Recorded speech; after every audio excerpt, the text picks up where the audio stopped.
मुझे लगता है आज फिर से मुझे खाली हाथ ही लौटना पड़ेगा। अभी तक तो मुझे कोई भी शिकार नहीं मिला है और प्यास भी लग रही है। क्या करूं?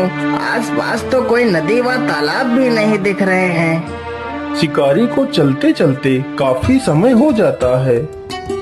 मुझे लगता है वहाँ पर कोई झरना है। हाँ हाँ, जल्दी से चलकर देख लेते हैं। अरे वाह, यहाँ तो एक झरना है। चलो जल्दी से पानी पी लेता हूँ।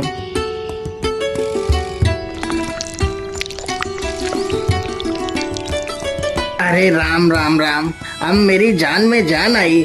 पानी के बिना तो मेरी जान ही निकली जा रही थी। चलो अब शिकार ढूंढते हैं।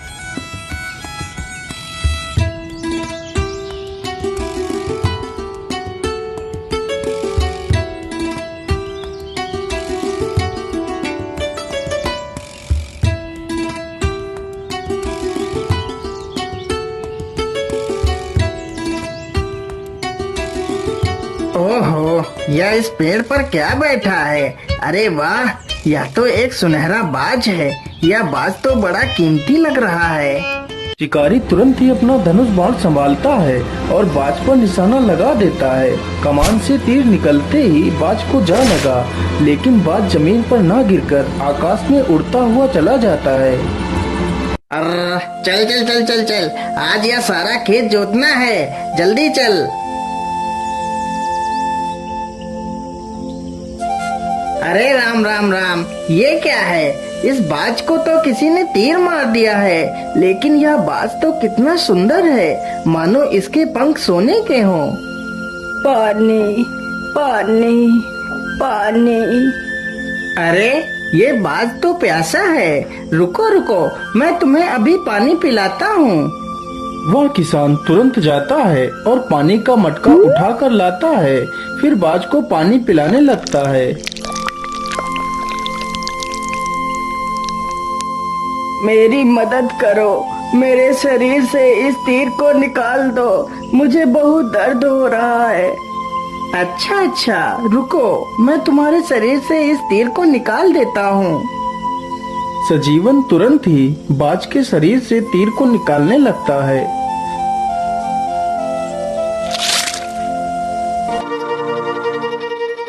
अरे राम राम राम, तीर निकालने के बाद तो खून निकलना बंद ही नहीं हो रहा है। चलो चलो मेरे घर चलो, मैं तुम्हारे शरीर पर दवाई लगा दूंगा, जिससे तुम स्वस्थ हो जाओगे।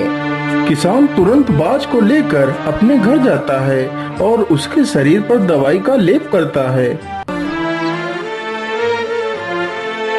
हे नेक दिल इंसान, तुमने मेरी मुसीबत में सहायता की है।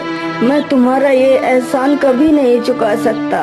तुम्हें जब भी मेरी मदद की आवश्यकता पड़े तो मुझे जरूर याद करना। मैं तुम्हारे पास दौड़ा चलाऊंगा।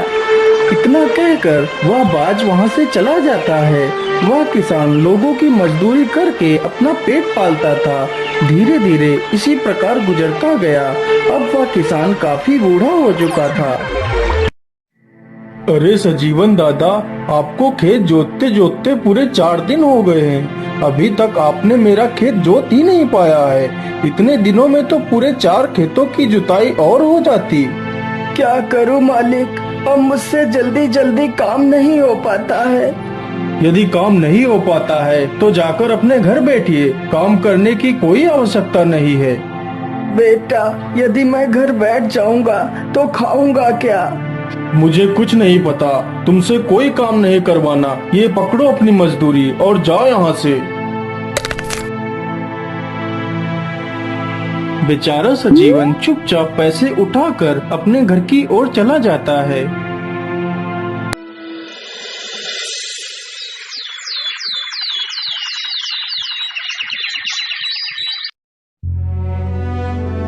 हे भगवान, अब तो मुझे अपने पास बुला ले। मुझे एक वक्त का खाना खाने के लिए भी सोचना पड़ता है। अब तो मुझसे कोई काम भी नहीं होता और ना ही मुझसे कोई काम करवाना चाहता है। मेरा गुजारा नहीं हो पा रहा है मालिक, मुझे मौत दे दो। हे प्रभु, तुम ही कोई रास्ता दिखाओ जिससे मैं 2 वक्त का खाना खा सकूं। क्यों ना मैं अपने मित्र बाज को बुलाता हूँ वह जरूर मेरे लिए खाने का प्रबंध कर देगा। हे बाज मेरे दोस्त, मुझे तुम्हारी मदद की आवश्यकता है। तुम कहाँ हो? हे बाज मेरे दोस्त, मुझे तुम्हारी मदद की यह आवश्यकता आवाज तो है। मेरे तुम मित्र की कहाँ है। हो? मुझे लगता है मेरा मित्र किसी दुविधा में है। मुझे चलकर देखना चाहिए।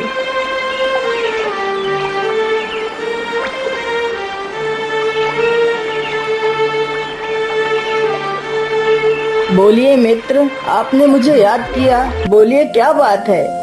मेरे दोस्त, मैं बहुत मुसीबत में हूँ, मेरी सहायता करो।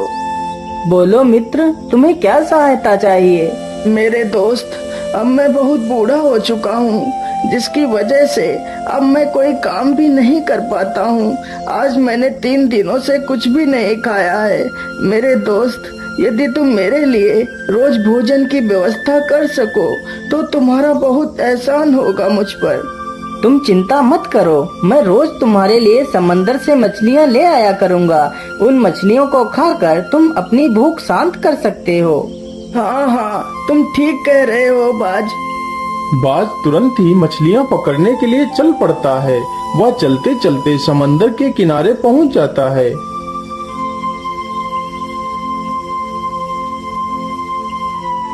क्या करूं, कैसे मछली पकड़ूं? आज तो कोई भी मछली मुझे दिख ही नहीं रही है। सारी मछलियां जैसे गायब हो गई हों। अरे वो रही मछली। चलो चलो, जल्दी से इस मछली को पकड़ता हूँ।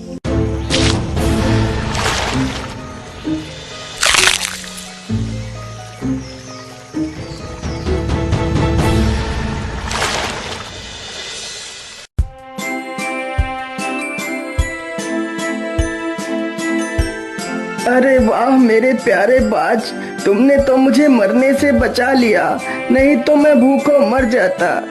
नहीं मेरे मित्र, मेरे रहते हुए तुम्हें चिंता करने की कोई आवश्यकता नहीं। मैं रोज इसी प्रकार तुम्हारे लिए मछलियाँ ला दिया करूँगा। इसी प्रकार बाज रोज मछलियाँ पकड़ कर लाता और उस बूढ़े व्यक्ति को देकर चला जाता।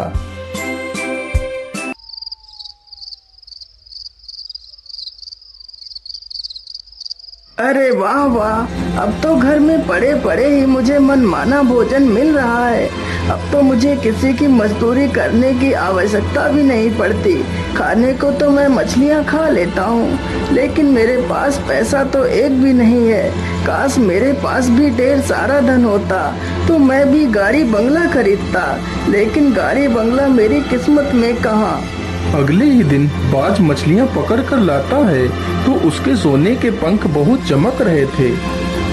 ओहो, आज तो इसके पंख कितने चमक रहे हैं। जरूर इसके पंख सोने के बने हुए हैं। यदि यह पंख मुझे मिल जाए तो मैं बहुत अमीर हो जाऊंगा। इन्हीं पंखों की मदद से मैं अपने लिए कार खरीदूंगा। क्या बात है भाई, आज तुम मुझे देखकर इतना चिंतित क्यों लग रहे हो? कुछ नहीं मेरे दोस्त, मैं बस यही सोच रहा था कि मेरी मदद के लिए मैं तुम्हारा शुक्रिया अदा कैसे करूं। मित्र, इसमें शुक्रिया की क्या बात है?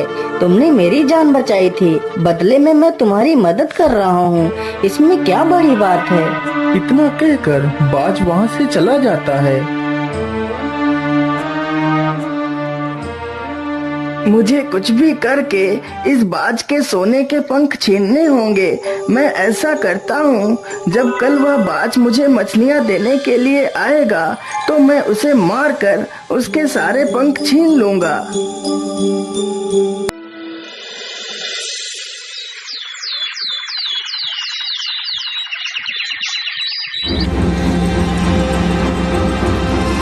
अगले ही दिन बाज जैसे ही मछलियाँ पकड़कर उसे देने के लिए आता है और वह जमीन पर बैठता है, तभी वह बूढ़ा व्यक्ति पीछे से आकर उस पर जोर से वार करता है और बाज को मार देता है।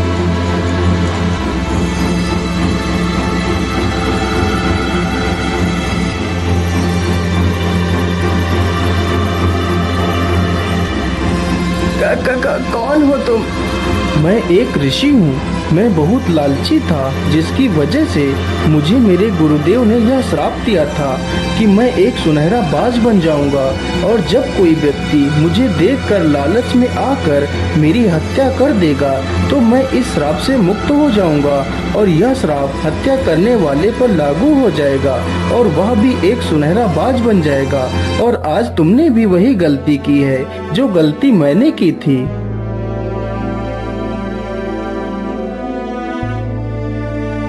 हे साधु बाबा, मुझसे बहुत बड़ी भूल हो गई है। अब मैं अपने वास्तविक शरीर को कैसे पाऊंगा?